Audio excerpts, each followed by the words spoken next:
Assalamualaikum warahmatullahi wabarakatuh. Saudara-saudaraku yang dimuliakan Allah Subhanahu wa Ta'ala, pada suatu hari Rasulullah Shallallahu Alaihi Wasallam beliau menggambar sebuah kotak persegi 4. Lalu beliau menggambar sebuah garis di tengahnya dan menariknya hingga keluar kotak tersebut. Kemudian beliau menggambar beberapa garis kecil menempel ke garis tadi dan bersabda, "Ini adalah manusia. Kotak segi 4 ini adalah batas-batas dalam hidupnya yang membatasinya dari semua sisi. Adapun garis yang keluar dari kotak ini adalah harapannya, dan garis-garis kecil ini adalah bencana dan masalah yang mungkin menimpanya. Jika satu luput, maka yang lain datang menghadap, dan jika yang kedua luput, maka yang ketiga akan datang menghadap." Hadis riwayat Al-Bukhari. Dalam riwayat lain dikisahkan Rasulullah SAW beliau menggambar beberapa garis dan bersabda, "Ini adalah harapan seseorang dan ini adalah saat kematiannya.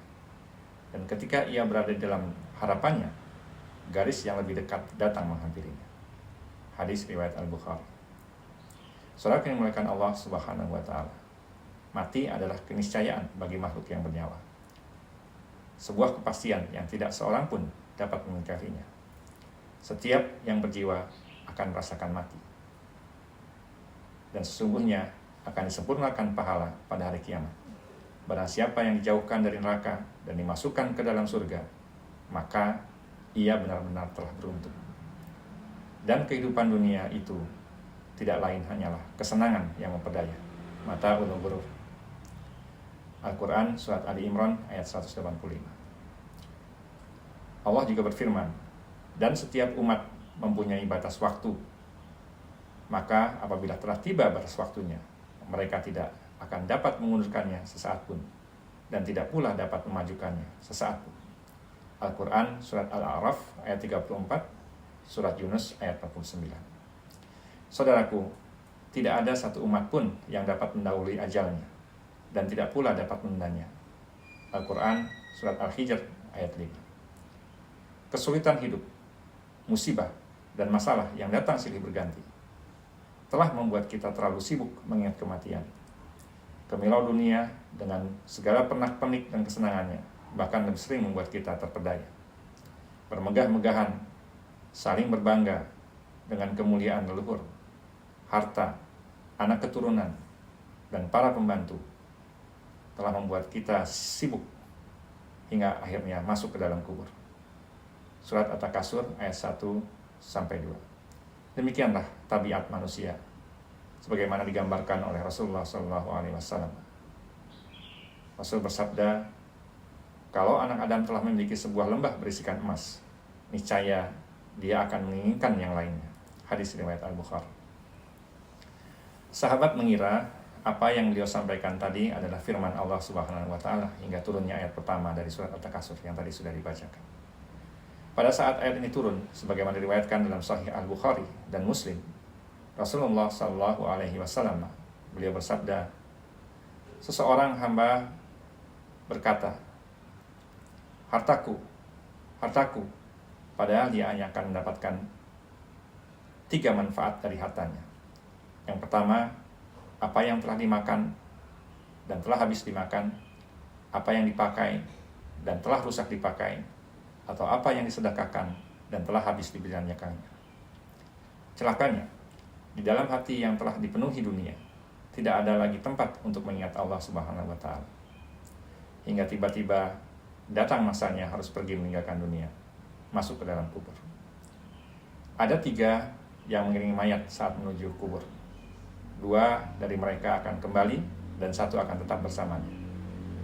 Mereka adalah keluarga, harta benda, dan amal perbuatan. Keluarga dan harta benda akan kembali, sementara amal perbuatan akan tetap menemani. Hadis riwayat Al-Bukhari. Sementara itu, amal anak manusia akan terputus, kecuali dari 3 hal saja. Yang pertama, sedekah jariah. Yang kedua, ilmu yang bermanfaat. Dan yang ketiga, anak soleh yang mendoakan. Hadis riwayat Al-Bukhari. Bagi orang beriman, harta dan anak-anak yang melalaikannya dari mengingat Allah Subhanahu wa Ta'ala hanya akan menyebabkan kerugian dan penyesalan pada saat ajal menjemput, pada saat jahanam diperlihatkan. Sebagaimana digambarkan dalam surat Al-Munafikun ayat 9-11 dan surat Al-Fajr ayat 23-24. Dalam ayat selanjutnya dari surat Al-Takasur, yaitu ayat 3-4, Allah Subhanahu wa Ta'ala seakan membangunkan orang-orang yang lalai karena leluhur, harta benda, dan anak keturunan dengan hardikan dan cegahan berulang. Jangan begitu, kelak kalian akan mengetahui. Dan jangan begitu, kelak kalian akan mengetahui.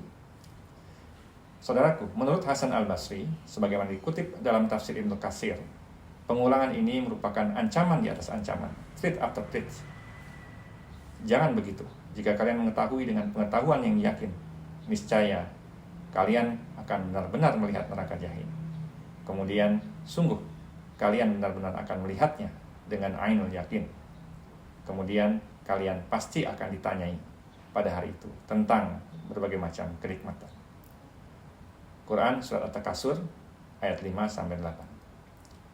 Saudaraku, banyak nikmat yang telah kita dapatkan, tak sanggup kita menghitungnya, apalagi membalasnya. Keluarga dan harta seringkali membuat kita lupa. Padahal, kelak pada masanya, semua itu akan dipertanyakan. Jika disyukuri, Allah Subhanahu wa Ta'ala akan menambahkannya. Namun sebaliknya, jika diingkari, azab yang pedih telah menanti. Quran Surat Ibrahim ayat 7. Sesungguhnya, Allah Subhanahu wa Ta'ala tidak memerlukan syukur dari seorang hamba. Andaikan kita dan seluruh orang yang ada di muka bumi ini semuanya mengingkari nikmat Allah, maka sungguh Allah Maha Kaya lagi Maha Terpuji. Quran Surat Ibrahim ayat 8. Andaikan seluruh manusia sejak dari Nabi Adam alaihissalam hingga bayi terakhir yang lahir mengingkarinya, maka tak akan berkurang sedikit pun kerajaan. Namun pertanyaannya adalah, tidak sepantasnya kah kita menjadi seorang hamba yang bersyukur? Abdan syakura. Wallahu a'lam. Assalamualaikum warahmatullahi wabarakatuh.